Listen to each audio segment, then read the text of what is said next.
Hey, sixth graders, and welcome to 5.7. We're still in chapter 5 here. This is the last section in chapter 5, talking about ratios and rates. And specifically, this section is converting measures, right? For your learning target, I can use conversion factors, which are essentially just rates to convert units of measurement, right? One example I always like to give of this is I'll have a lot of students asking me how tall I am. And I always tell them I'm 74 inches. And they look at me like I'm crazy. They're like, well, how many feet is that? Well, what you can do is you can use a conversion factor or a rate to find out. All right. If you were to multiply this, so if you were to multiply this by a conversion factor or a rate that well, I know that if I wanted to get this to feet, I know that for 1 foot, it's the same as 12 inches. All right, so I'll multiply across. 74 times 1 is 74 over nothing here, so that's 12 inches. And my labels up top, well, notice I've got inches and I've got feet. All right, well, what's nice about conversion factors, and you'll get to see this in today's lesson, is that anything over itself, let's think about this when we're dividing, like 2 divided by 2. Anything divided by itself is always 1. So what is x divided by x? Well, it's 1. What is 10 divided by 10? It's 1. So inches divided by inches is 1. It actually cancels out, and I'm left with feet. So all I need to do is take 74 divided by 12 to find my answer. Well, 12 goes into 74 6 whole times, which is 72, and you'd have 2 left over to get to 74. So that would be 6 feet and 2 inches. All right, that's an example of using a conversion factor.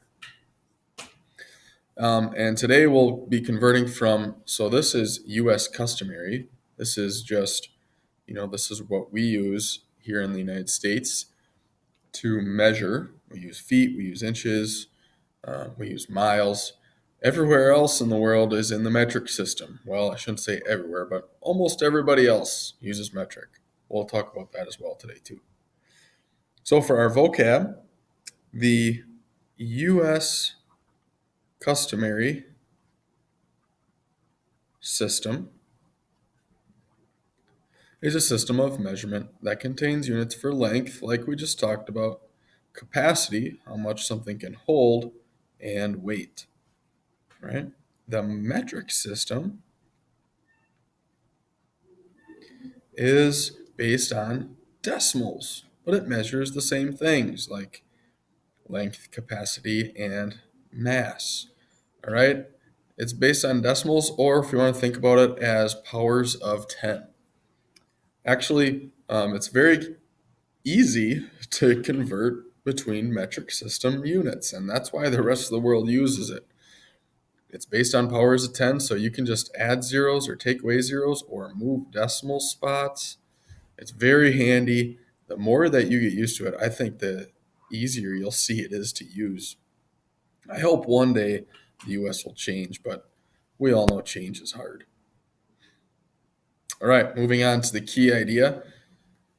Here's a little bit what I used, a conversion factor, and that's a rate that equals 1. So for example, 1 meter is the same or about 3.28 feet. If you look at a meter stick, you'd see that um, it's like 39 and some inches, or in other words, 3 feet, 3.28 feet, or close to that. All right, so the conversion factor is 1 meter is 3.28 feet, or you could flip that around and say, well, 3.28 feet is the same thing as 1 meter. All right, let's try some of these problems where we're converting units. I'll show you the method that I like to use. And it says convert 36 quarts to gallons. So we start with 36 quarts. Quarts is abbreviated QT. And then I like to use kind of like a table similar to this. all right? And I know that I need to convert it to gallons, all right? What you should do is, if you have that handy dandy math reference sheet, use that. It's also in the back of your book, actually, one of the last pages. Or if you just need to simply Google the conversion between, or the um, conversion factor between quarts and gallons, you can Google it too. All right. So when I'm looking on my conversion sheet, I see that my conversion is 1 gallon is equal to 4 quarts. That's the conversion between the two. Now I need to figure out, where does my gallon go and where does my quart go? Well, I'm trying to get rid of quarts, so therefore I would put my quarts on the bottom, because just like up top before, anything over itself, quarts divided by quarts would give you 1, and they would essentially cancel out. All right, so I'll put my quarts on the bottom. Well, 4 quarts is equal to 1 gallon. And now this is similar to multiplying fractions.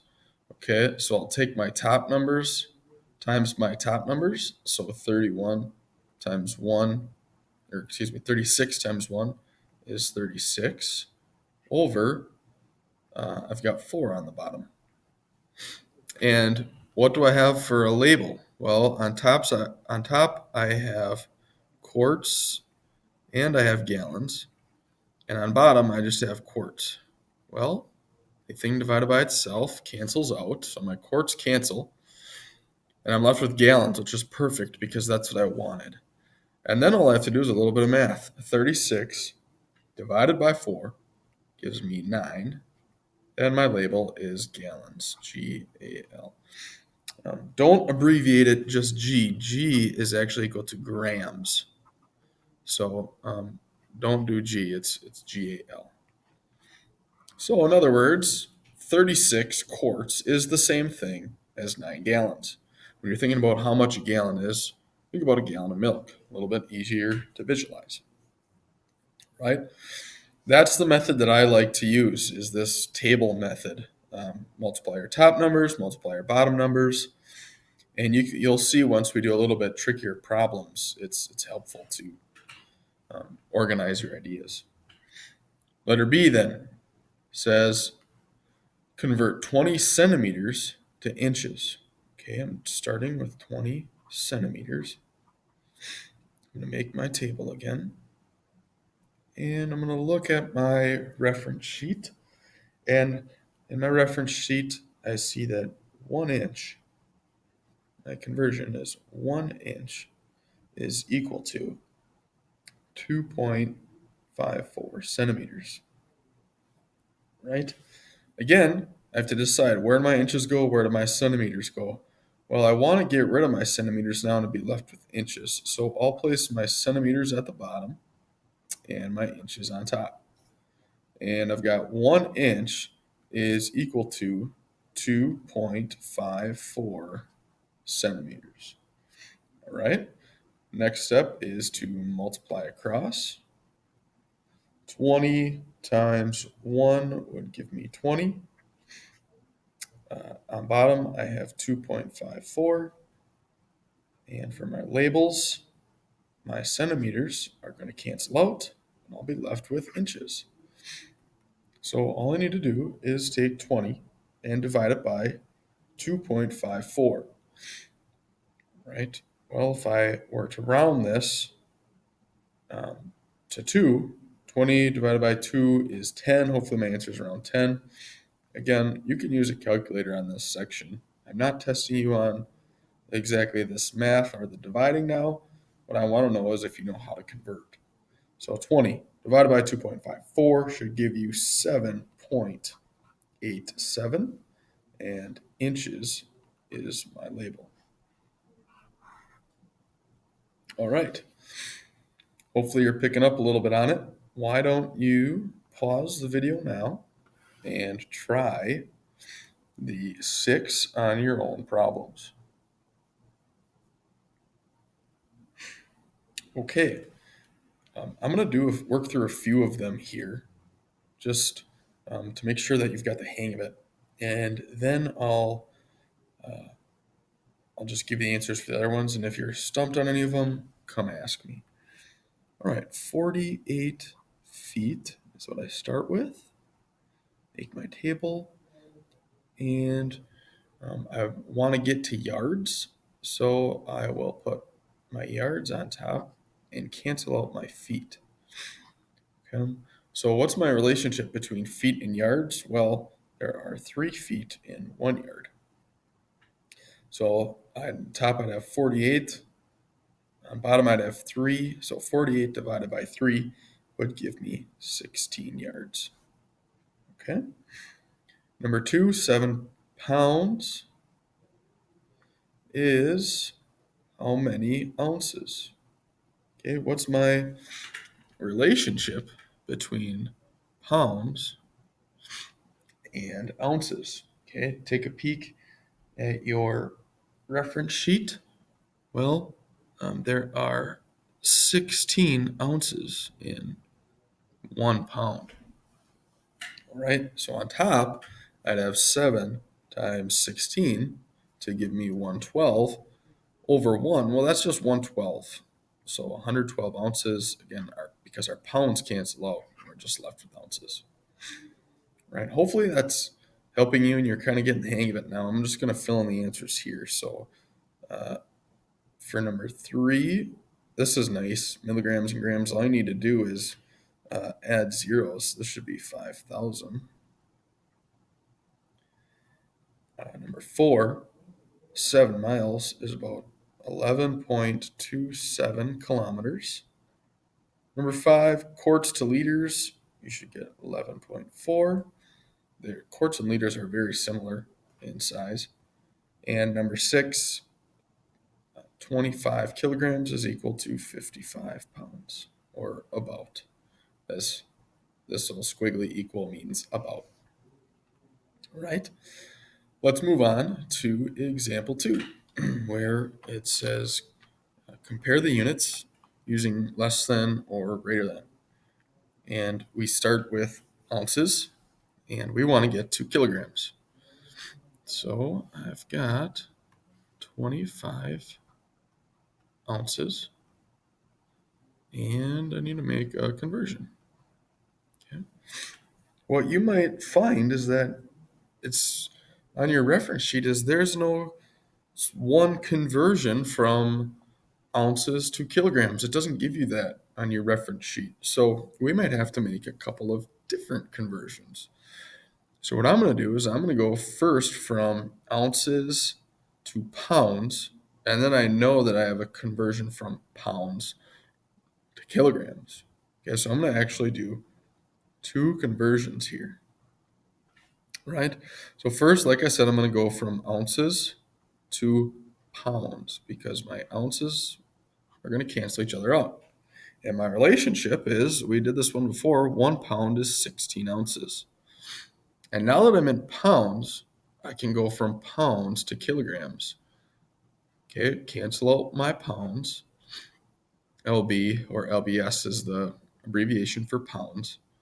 And I want to get to kilograms. My relationship between kilograms and pounds is that in 1 pound, that's the same as 0.45 kilograms. Okay, now I'll multiply across on my top. 25 times 1 is 25, and 25 times 0.45 gives me 11.25 over 16 times 1 is 16. So then I'll just divide. 11.25 divided by 16 gives me about 0.7 kilograms. Okay, so notice I converted 25 ounces to kilograms. So this is like saying, instead of saying 25 ounces, I'll say 0.7 kilograms compared to 2 kilograms. Which of those is bigger? Well, here I don't have any holes, and here I have 2 whole kilograms, so Pac-Man eats the bigger number. 25 ounces is less than 2 kilograms. All right. Example 3. Here, it says that the human heart pumps 5 quarts. So here's what 1 quart of oil looks like. I just put this here so that you can kind of visualize it. The human heart pumps 5 quarts of blood per minute. Holy cow, that's a lot of blood running through your body. And the question says, how many liters does it pump per minute? Okay, so my minutes are the same. It tells me how many quarts I pump per minute, but the question wants to know how many liters. So it looks like I'm going to need to convert quarts into liters, right? I start with 5 quarts per 1 minute. Let's make my conversion table here. I want to get rid of my quarts, so I'm going to put those in the bottom. And in the end, I want liters. Okay, so taking a look at my conversion sheets, my relationship between liters and quarts, 1 quart is equal to 0.95 liters. All right, quarts will cancel out, and I'll be left with liters on top and minutes on bottom. Perfect. 1 times 1 is 1, and 5 times 0.95 gives me 4.75 liters per minute. That's what it asks for, liters per minute. Okay. And in the last example here, it wants us to convert both units. So here I'm going to change 2 units. And it says converting a speed. You're riding a zip line. Always wanted to try that. And your speed is 15 miles per hour. Right? We kind of know how fast that is. We've gone that fast in a car. It's not very fast in a car, but I bet on a zip line it feels like you're flying. The question says, what is your speed in feet per second? Right, we're given miles per hour, and they want us to convert to feet per second. We're going to have to change both units here, right? So let's start with what we know. 15 miles per 1 hour. All right, first, it doesn't really matter what you convert first, but I'll convert my miles to feet. Right, I want to get rid of my miles. I'll put those on bottom so that these cancel. And I want to convert to feet, so I'll put that on top. Then my miles will cancel out. And my relationship between feet and miles, well, in 1 mile, there's 5,280 feet. Okay. And I also need to convert from hours into seconds. Well, what's the relationship between hours and seconds? Well, again, think about this. I want to cancel out my hours because I want to be in seconds in the end. So if I have hours on the bottom, I need to put it on top of my conversion so that they cancel out. And then seconds would go here. So the relationship between hours and seconds, well, in 1 hour, there are 3,600 seconds. Get that by taking 60 minutes in 1 hour times 60 seconds in 1 minute. 60 times 60 would give you this 3,600. Right? So then I'd be left with feet on top and seconds on bottom, which is perfect. Then I'm in feet per second. Now all I need to do is multiply across. So I'd have 15 times 5,280 times 1. That would give me 79,200 over 1 times 1 is 1 times 3,600 is 3,600. Do a little dividing there. 79,200 divided by 3,600 gives me, nice, 22. And my label, on top I had feet per, on bottom I had second. So we could write that as 22 feet per second. So in 1 second, you go 22 feet. That's pretty good. You're cruising right along for being on a zip line. All right, to finish today, pause the video and try 7 through 11 on your own problems. Okay, let's see what you came up with. For number 7, hopefully you got less than. Number 8, less than. Number 9, greater than. Number 10, gallons per second. So you just needed to change minutes to seconds. So you should come up with 5 gallons per second. Wow, that's a lot. Think about 5 gallons of milk per 1 second. That's this oil tanker spilling. Oof, not good. And number 11, 120 miles per hour. What's the rate in feet per second? So you had to change miles to feet and hours to seconds. That would give you 176 feet per second. Wow, that is flying. All right, that does it for conversion factors and converting measures for lesson 7. If you have any more questions about it, please come see me. As always, the best way to get better at anything is to practice. Good luck. Let me know if you have questions. I will see you next time.